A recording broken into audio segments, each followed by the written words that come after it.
Twins often get a bad reputation in movies. They're either shown as some evil beings or parent-trapping little brats. Well, you may not be too far off. Today we're going to explore 3 bone-chilling true stories about twins that will make your skin crawl. Some of the videos are disturbing, so viewer discretion is strongly advised.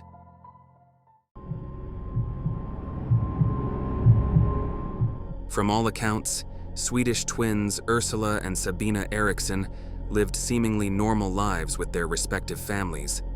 That is, until Ursula, who had been living in the US, visited her twin sister Sabina in Ireland.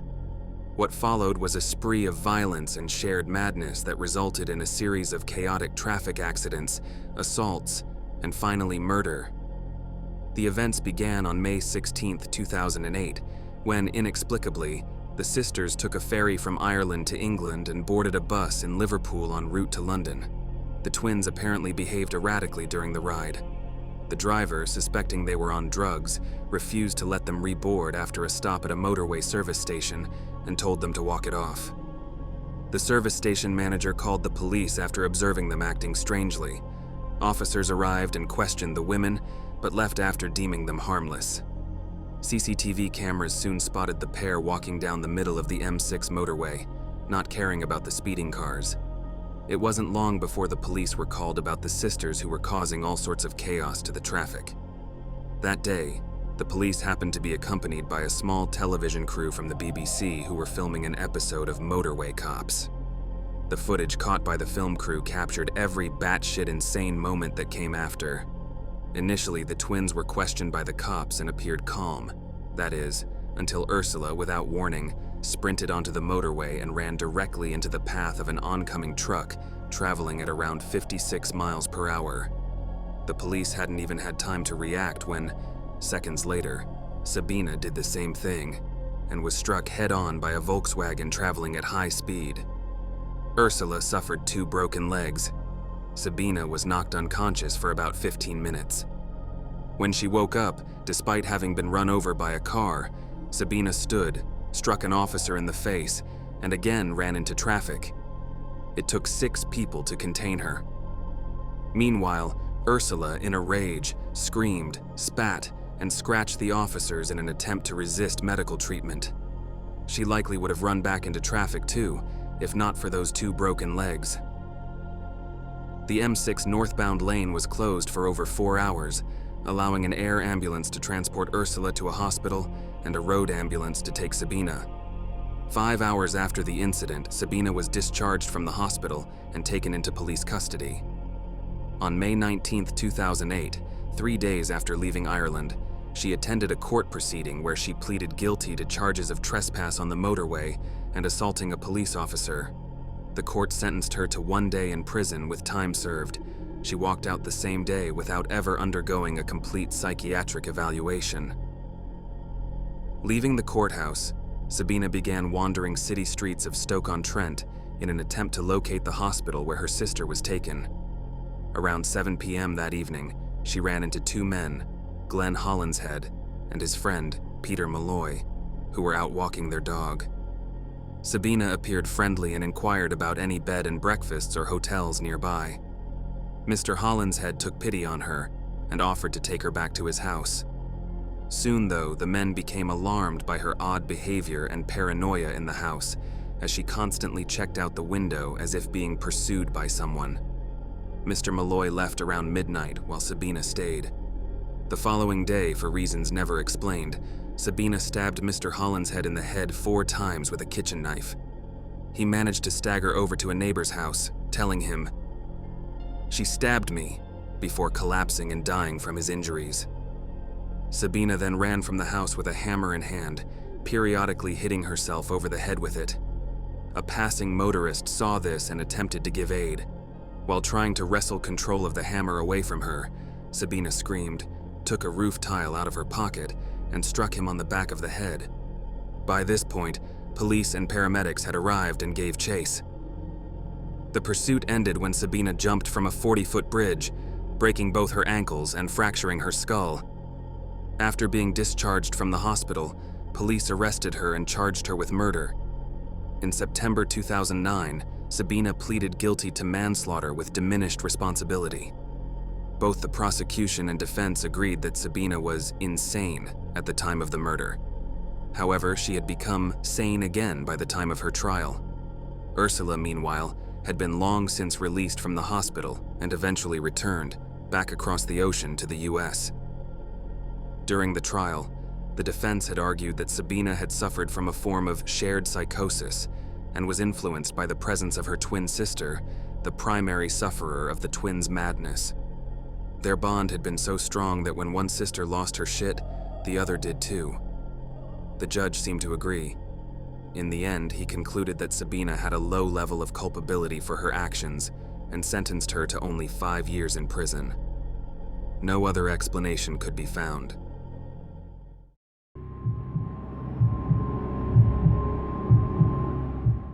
Nobody suffers the way I do. Not with a sister. With a husband, yes. With a wife, yes. With a child, yes. But this sister of mine, a dark shadow robbing me of sunlight, is my one and only torment. From childhood, twins June and Jennifer Gibbons were inseparably linked, bound together at the hip in a strange love and obsessive hatred kind of way. As kids, they were known as the Silent Twins because they refused to speak to anyone but each other, and even then, they used their own secret language that no one else could understand. Psychologists call them elective mutes. They began seeing a succession of therapists who tried unsuccessfully to get them to communicate with others. They were sent to separate boarding schools in an attempt to break their isolation. However, the pair became catatonic and entirely withdrawn when separated. While they refused to read or write in school, it was the opposite at home. They read voraciously and produced a staggering number of journals, letters, and poems. Like all children, they liked to play games.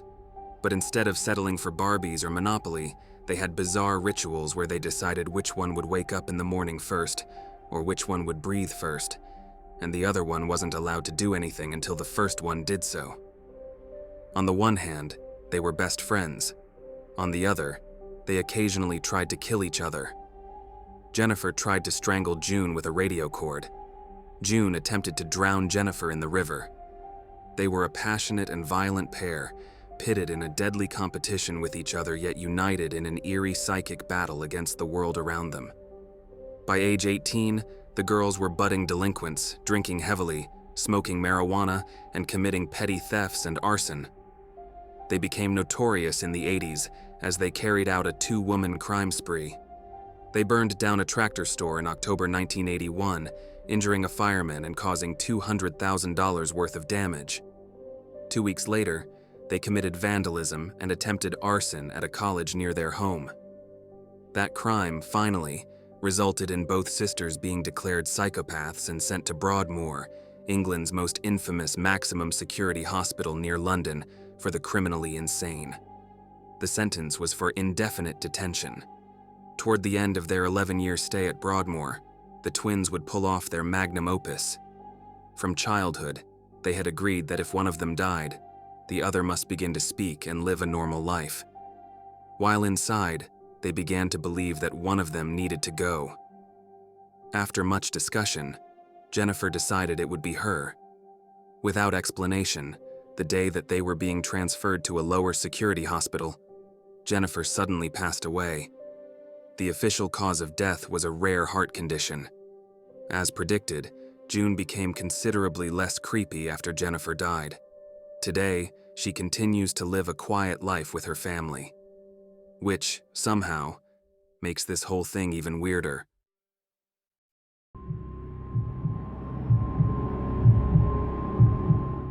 Identical twins, Donald and Ronald Anderson grew up like many kids born and raised in the inner city of Philadelphia in the 1950s and 1960s. Their mother, Mary, was a homemaker, and their father, William, was a self-employed mover and hauler. The twins began switching identities as early as grade school. The tricks were harmless at first, such as switching classes without their teachers and classmates catching on. It wasn't until after their mother died in the mid-1960s that the twins started to get in trouble with school and law enforcement authorities. Donald was sent to a reformatory school for several months after assaulting another boy who had allegedly threatened Ronald. "I'm aggressive and a hardhead, and I have a bad temper," Donald acknowledged. "That's why most of our friends would call me the evil twin, and Ronald was the good twin. If you run into him, he would say, 'Excuse me.'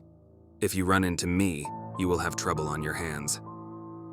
By the 10th grade, the brothers had left home and rented a room together, often taking odd jobs to make ends meet. After finishing high school, Ronald decided to go out on his own and join the army. Donald says he was too stubborn and didn't want to take orders, so he didn't follow his brother. Ronald finished basic training and returned home for a 30-day leave before heading off to Korea. The night before Ronald was set to leave, he told Donald he didn't want to go. He said he wanted to stay home and hang around the neighborhood with his friends. Donald thought it was an excellent chance to get off the streets and offered to switch places with Ronald. Ronald was scheduled to be a helicopter mechanic in Korea. Donald considered himself a backyard mechanic and figured he would take Ronald's place. I told him, "Well, I want to go. Let me try." He thought it was a joke, Donald said. "I didn't care if I got caught or not. It would have been better than hanging out on the street corners."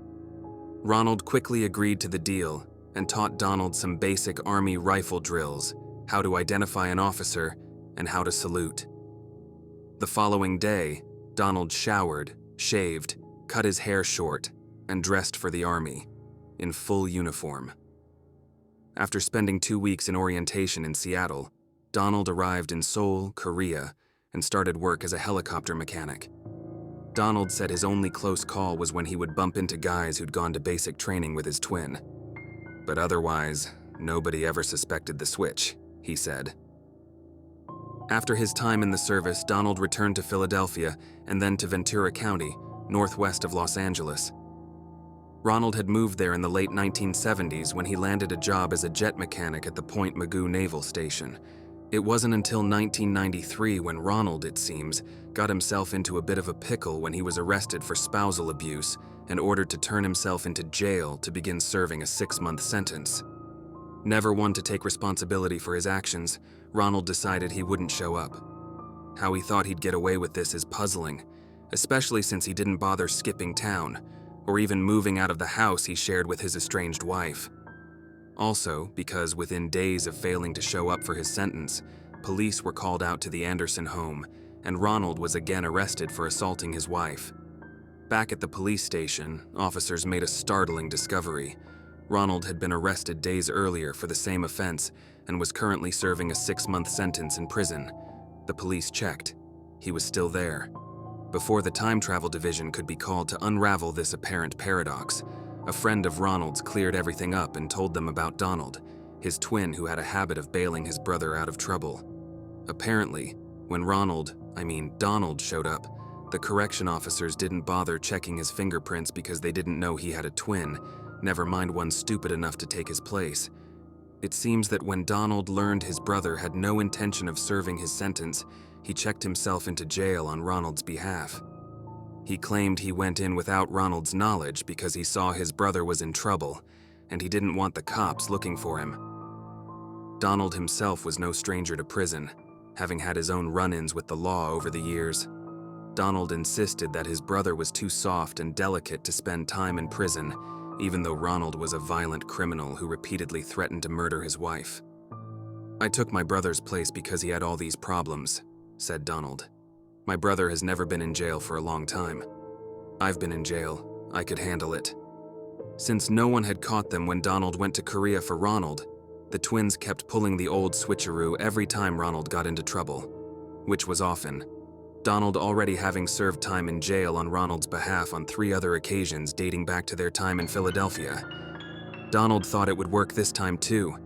Sadly for Donald and his prison-loving ass, Ronald spoiled the plan by getting himself arrested 5 days later for attempted murder, battery, and robbery, and got sentenced to 14 years in prison in addition to the 6 months he tried to skip. Investigators worked on the theory that the twins had planned everything to give Ronald an airtight alibi to murder his wife, but eventually realized that it was just a case of extreme brotherly love. Meanwhile, Donald still maintained that he would have loved to serve jail time for his brother if he could. For now, we'll need to wait until Ronald completes his sentence to learn what the twins have in mind for their next act. Thanks for watching, and please subscribe.